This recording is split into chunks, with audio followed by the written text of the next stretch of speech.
les cortèges de gilets jaunes, elles sont au cœur de la colère des manifestants.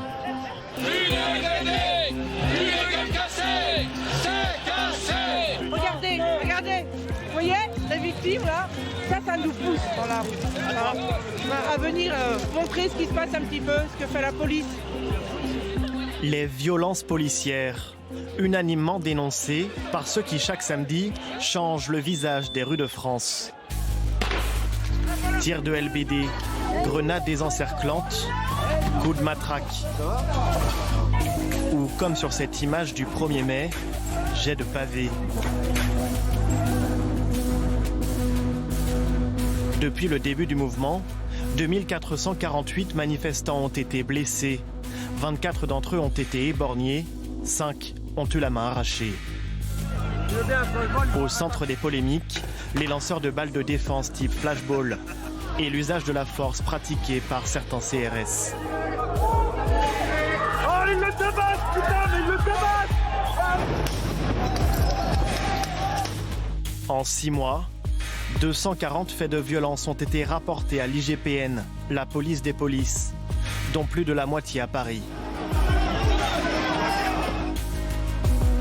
60 enquêtes sont d'ores et déjà terminées et transmises au parquet, mais aucun policier n'a encore été jugé.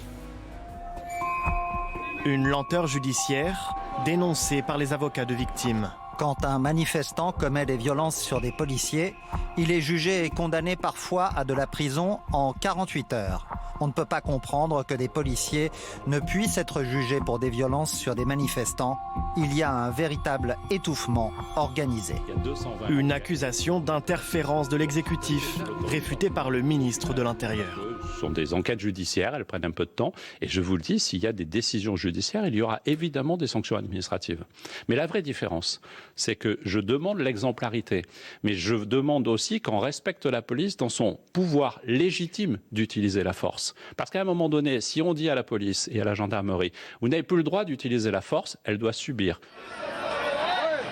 Dans un mouvement qui jusqu'ici peinait à se choisir des leaders, les violences ont fait émerger de nouvelles icônes. Parmi elles, un plombier parisien, Jérôme Rodriguez. 26 janvier, acte 11 des Gilets jaunes.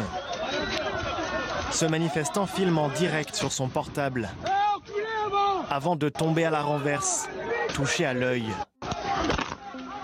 L'homme devient aussitôt un symbole des abus de force policiers et enchaîne les plateaux télé comme nouveau porte-voix du mouvement. Franchement, est-ce que vous voulez vous prendre ça dans l'oreille pour juste mieux entendre? Une victime accueillie en héros par ses pairs.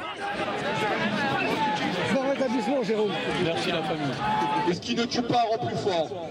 Faisons de ses yeux en moins, de ses pieds en moins, de ses bras en moins, une force pour aller au bout de notre combat et que ce combat reste pas vain.